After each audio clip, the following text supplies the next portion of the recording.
Dots lines connected in the dark, searching for a time.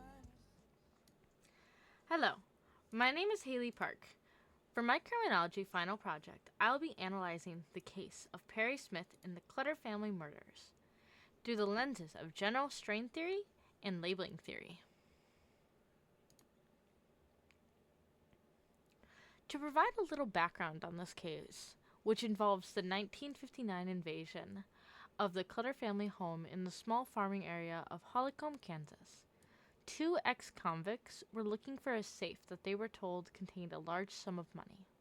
However, it resulted in the murder of four members of the Clutter family: two parents, Herbert and Bonnie Clutter, and two of their children, Nancy and Kenyon.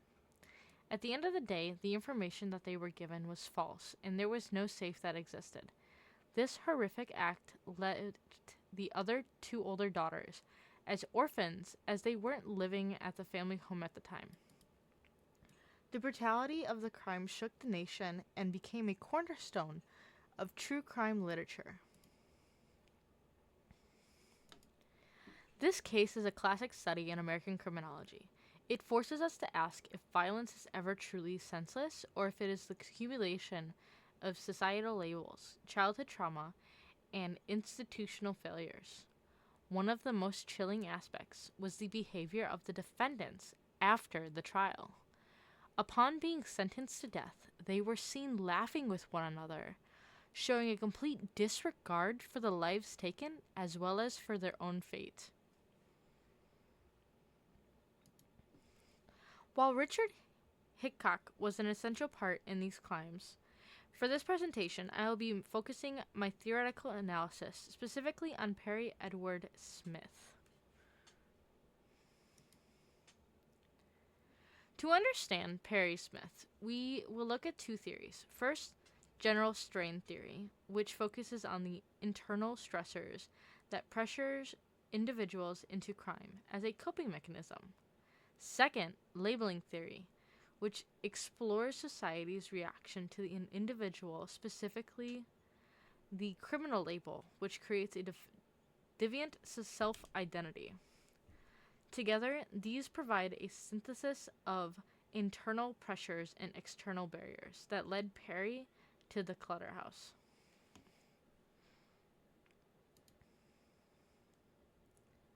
According to our textbook in Chapter 5, general strain theory suggests that crime is a response to negative emotions.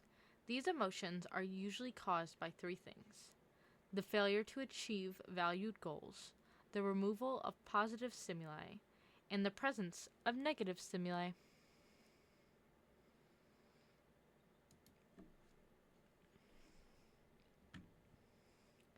Perry Smith is the poster boy for this theory. He suffered a massive removal of positive stimuli early in life when he lost his family and was placed in an orphanage. There, he faced constant negative stimuli through physical and emotional abuse. When we look at the Clutter murders, they weren't actually about the money in the safe. They were a release of decades of resentment against a social structure that had rejected him at every turn.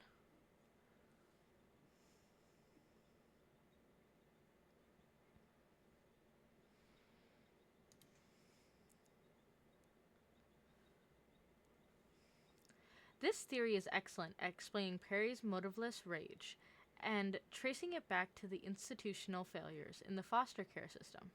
However, it has a gap in its explanation, as it doesn't explain why Richard Hickok, who lacked the same traumatic background, nor does it account for why many people with similar traumas never turn to violence.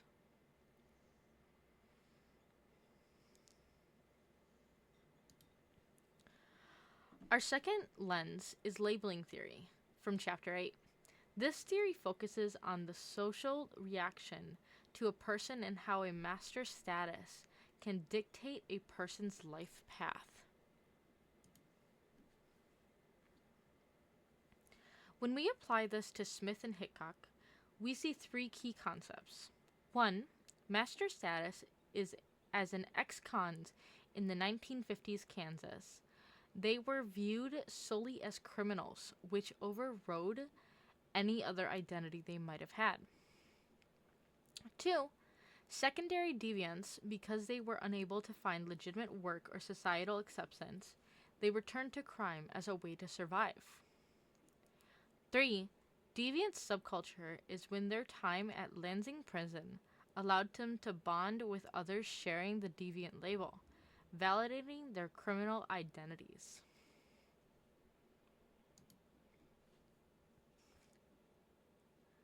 Labeling theory shows us how the prison system acted as a catalyst instead of rehabilitating them. The system reinforced their deviance by providing a master status that alienate them from society. However, this theory is less effective as explaining the initial reasons they committed crimes before they were ever labeled.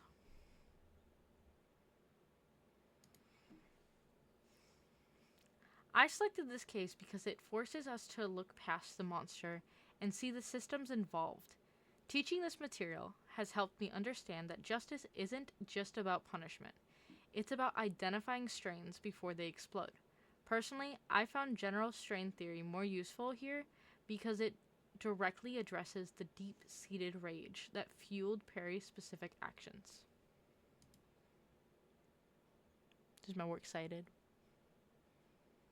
No AI tools were used in the completion of this project. Thank you!